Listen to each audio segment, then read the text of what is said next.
Hello everyone, my name is Dan the Tutor. Today I am making this video to help you add vectors specifically for Physics 2, electricity and magnetism.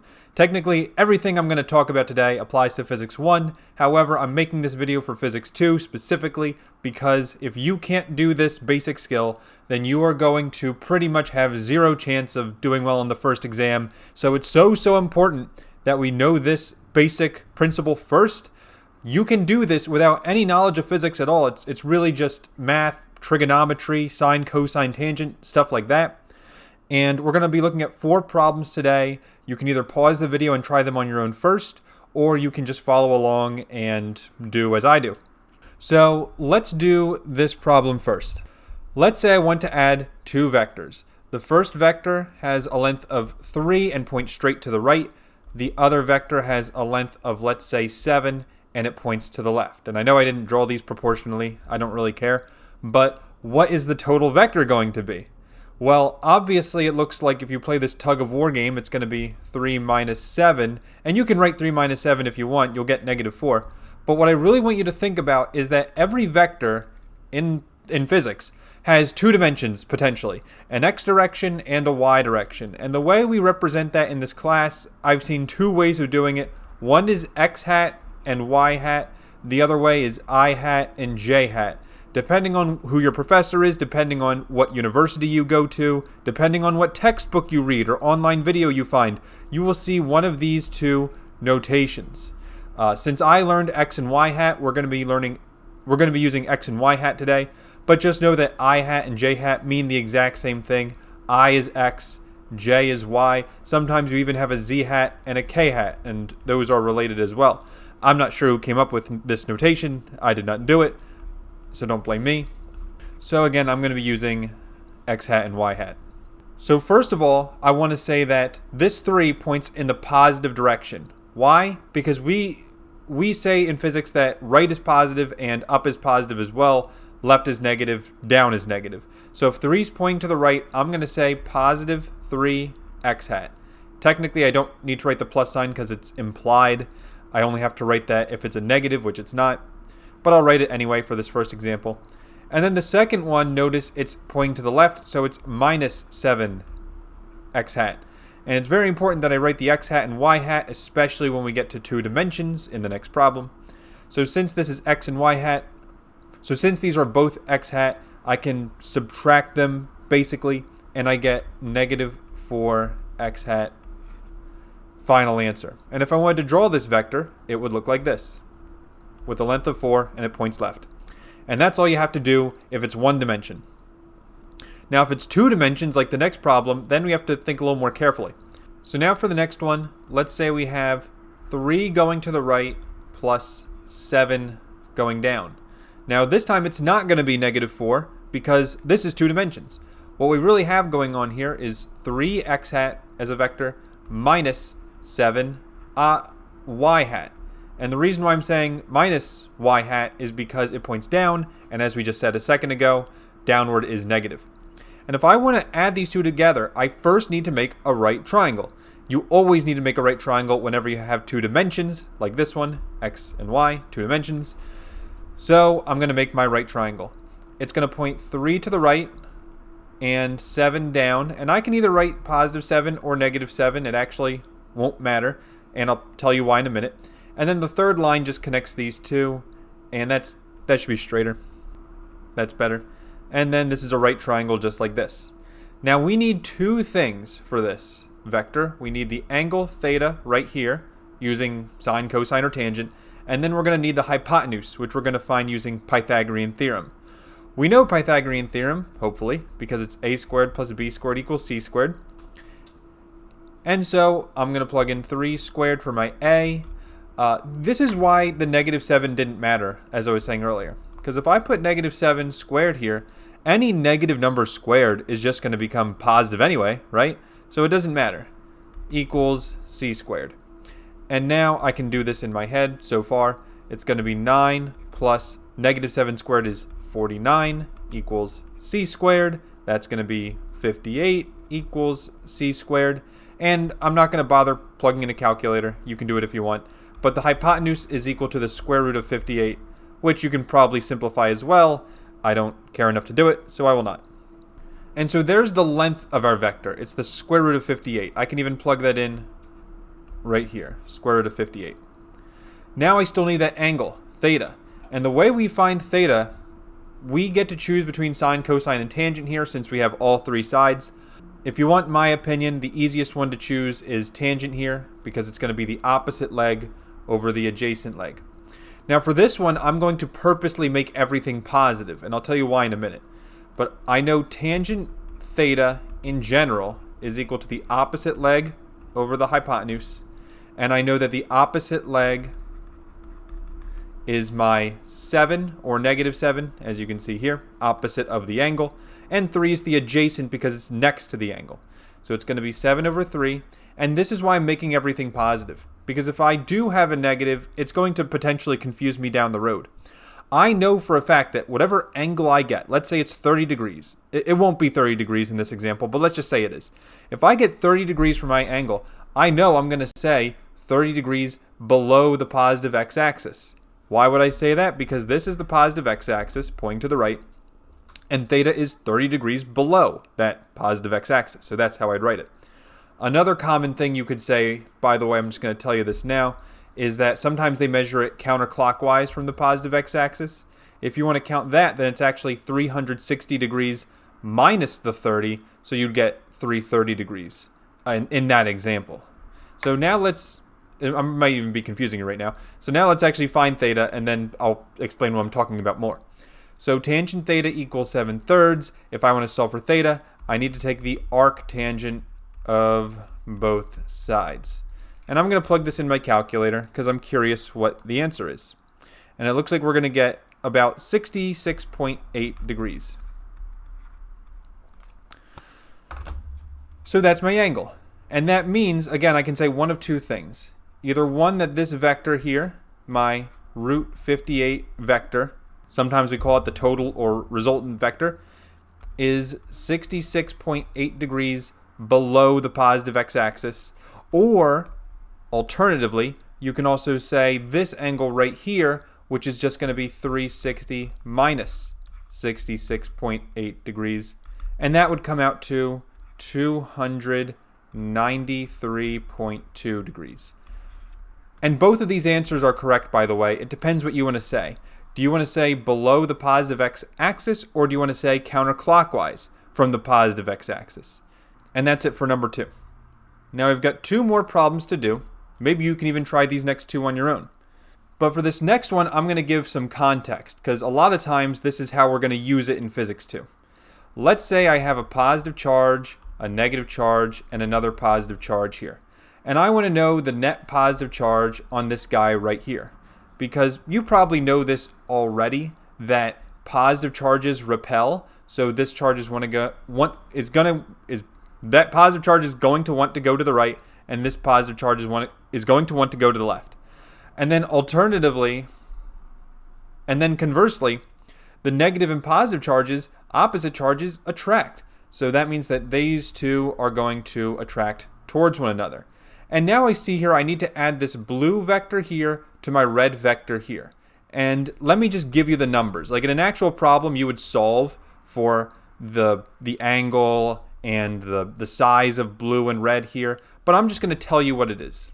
So the red one, let's say, is 10 and points straight to the right, and the blue, I don't know why I didn't color code this, hold on. So the red points 10 to the right, and the blue, let's say that points 16 in that direction, but it's at an angle of, let's say, 60 degrees. And now I need to add these 2 vectors together. Before I add the vectors together, I need to split this vector into its x and y components. I have to do it. If I don't do that, I cannot add the vectors together.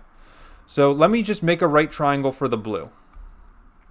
The blue one is 16 long, has an angle of 60 degrees here, and there's the final leg of the triangle. Now I need to find the x and the y components. How do I do that? Well, I'm going to use sine and cosine. As we know, the sine of 60 degrees is going to be the opposite leg over the hypotenuse. In this case, the opposite is y, and the hypotenuse is 16. Now if I want to solve for y, I just need to multiply both sides by 16. So y equals 16 sine 60 degrees. I plug this in my calculator, 16 sine 60. And I'm going to get y equals 13.86 y hat. Okay. And now I need to do the same thing to find x. So for x, it's going to be cosine 60 degrees. And the reason I know that is because cosine is the adjacent leg, which is x, divided by the hypotenuse, which is 16. Again, same thing, multiply by 16. X is going to equal 16 cosine of 60 degrees, which I know cosine of 60 is 1/2. So the answer is just going to be 8 x hat. Now, one thing I need to be careful for the x hat that I didn't have to worry about for the y hat, look at this vector again. Look at the original vector in blue. The vector points left and up. And that's important because if it points up, that means it's positive y hat. And if it points left, that means it's negative x hat. So the y hat I'm not touching, and the x hat I'm adding a negative sign here. And that's important. So now let me write out exactly what I have between the vectors in vector addition form. And what I mean by that is I'm writing negative 8x hat plus 13.86 y hat. And then I'm adding the other vector. What was the other vector? It was 10. That pointed to the right, so it's positive x hat. So I'm going to add 10 x hat here to this vector notation. And now if I want to add these two vectors together, I need to add only the x components and then the y components. So in other words, 10 and negative 8 I can combine to make positive 2 x hat, and the y has nothing to combine with, so I'm just writing 13.86 y hat. So just to repeat what we did so far, this is not the final answer, by the way, but we're close. To reiterate what we did so far, we looked at the original vectors we were adding together. I broke this 16 one into its components to get x and y. I then used sine and cosine to do that. I remembered which way positive and negative is for left, right, up, and down, and that's how I got positive y hat and negative x hat. I then added the vectors together with the one we just broke components and the other one that was already 10x hat. And with that, we get here. Now we're very close, because right now we have a vector that points 2 to the right and 13 up. So 2 to the right and 13.86 up. Again, if I want that resultant vector, I need the Pythagorean theorem to find the hypotenuse, and I need the angle theta by probably using tangent. So for this one, c squared equals a squared plus b squared. A is 2, so 2 squared plus 13.86 squared. I add these together. 2 squared plus 13.86 squared gives me 196, almost exactly. And then if I take the square root of that, I get 14.0. And it's not exactly 14, like there is some decimal left over, but I don't care. So the vector is going to be 14 long, you could say. The magnitude, for instance, is 14. And then if you want to find the angle, you just have to do tangent theta equals the opposite leg, 13.86, divided by the adjacent leg, 2. And then you take the arctangent of both sides. So theta equals the arctangent of 13.86 divided by 2. Let's see what my calculator says for this one. And I'll get 81.8 degrees. Theta equals 81.8 degrees. And now I have my final vector. Both the magnitude, 14.0, and the angle, 81.8 degrees. And again, you can say above the x-axis. Or you can even say counterclockwise from the x-axis because it's the same thing in this case. So with that, we have one more problem I want to look at, and then you can go forward and do any kind of vector addition you want to do. But this is great practice. So for this final one, we'll say a similar thing, that I have some positive charge over here, a negative charge in the middle, and another positive charge over here. Let's say that, first of all, these are both going to be attractive forces if we look at the one in the middle. Okay, we're looking at that guy right there. So these two will be attracted to each other, and these two will be attracted to each other. And once again, I need to add the red and the blue acting on the middle electron here. And once again, I'm just going to give you the numbers. So let's say up and to the left is a length of 100 at an angle of 25 degrees. And let's say the other one points down and to the right with the size of 120. And this angle I'm going to put over here is 30 degrees. So it's going to be different than the last one. This one's going to be actually kind of confusing. Makes sense that we saved the hardest one for last. So the first thing I need to do is I need to split these two into their x and y components, just like I did before. Let's deal with the 100 first. So for the 100, I need to split it up into its x and y. And I know that that is 25 degrees. Once again, I know that the x is going to be negative because it points to the left. And I know the y is going to be positive because it points up. And I can confirm that by just looking at the vector points up and to the left, like this. And it's going to be extremely similar to the last one. If I want to find y, then I'm going to use sine 25 degrees because sine is the opposite leg y over the hypotenuse 100. Y is going to equal 100 times the sine of 25 degrees. Let's see what that gives us. It's going to be 42.3. Y equals 42.3. And now we're going to do the same thing with the x. For the x, though, we need to use cosine. Cosine of 25 degrees is equal to the adjacent x over the hypotenuse 100. Notice here I'm not writing negative x. That would just confuse me. I'm just going to make my final answer negative because that's just the easiest way to do it. X equals 100 cosine 25 degrees. I plug this in my calculator and I get 90.6. X equals 90.6. But like I said before, that's negative. And I guess I forgot to, but I'll do it right now. I'll add the y hat here and the x hat here. So that's it for the first two vectors of the 100 vector. Now I need to go back and look at the 120. The 120 is going to be pointing right and down. So immediately I know it's going to be positive x hat and a negative y hat before I do any math at all. So for this one, again, make the right triangle. 120 here. And then here's my y, here's my x. But this time, here's the 30 degree angle. So it is going to change my sine and cosines around. As a matter of fact, if I start with sine again, sine of 30 degrees, that's the opposite leg, which is x this time instead of y, divided by 120. So this time x equals 120 sine 30 degrees, which if I plug this in a calculator, I'll just get 60, because the sine of 30 is 1/2. You probably don't have to know that, especially if you get a calculator on the tests. And then for the cosine, cosine's going to get us the y. Cosine of 30 degrees equals y over 120. Again, I just need to multiply both sides by 120. Y equals 120 cosine 30 degrees. Let's see what that is. 103.9. Y equals 103.9. Now, I'm not going to say anything just yet. I want you to pause the video and tell me what I forgot to do right now. Okay, that's enough time of thinking.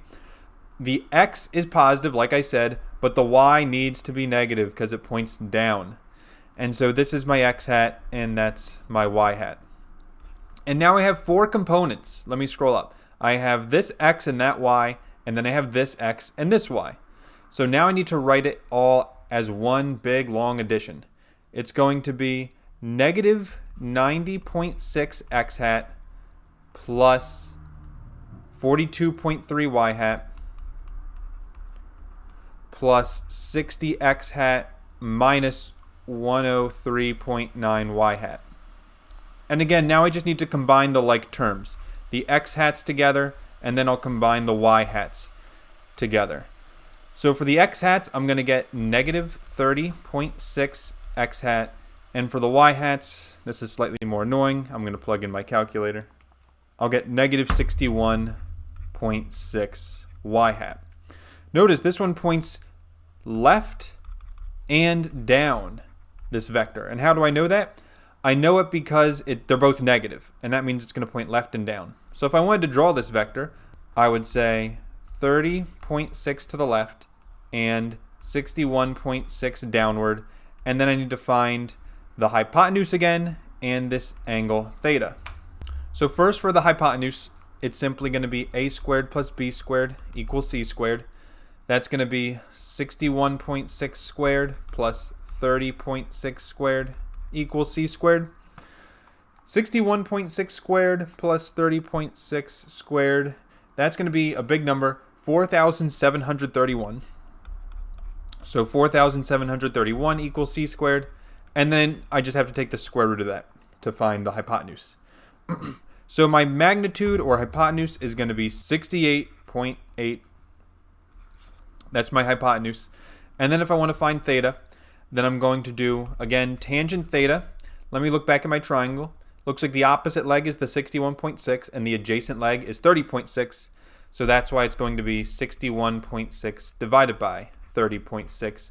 And once again, even though both are technically negative, I'm making them positive because I already know the answer is going to be whatever degrees, let's say 45 degrees, below the negative x-axis. Negative x this time because left is negative. So I have to do theta equals arctangent of 61.6 divided by 30.6. And let's see what I get here. 63.6 degrees. Okay, and again, that's going to be 63.6 degrees below the negative x-axis. And remember, there's another way I can measure this if I wanted to. I could also measure it counterclockwise from the positive x-axis. This one's a little more confusing, but if I remember that this right here is 180 degrees, and this little bit right here is another 63.6, I just need to add the two together. So 180 plus 63.6 is going to give me 243.6 degrees. And again, the way I would write that is counterclockwise from the positive x-axis. And the reason I'm writing both ways is because a lot of times in physics you need to know both ways because I don't know what the question's going to ask when the test or the homework comes around. But that's pretty much it. That's a good introduction to adding vectors and why we have to split vectors into their components. As a matter of fact, you can kind of break this up into 3 steps with any of these problems actually. First, you look at the vectors, split them into their x and y components. Then you add the vector components together, x hat and y hat, and then you split it into components. And then you have the components, and you need to get back to the hypotenuse using Pythagorean theorem and find the angle using tangent. And that's pretty much it. So I hope you enjoyed this video. I hope you found it useful. And whenever you need to add vectors, you can look back at this and refer to this as a guide to help you. Take care, and I'll see you in the next video. Bye-bye.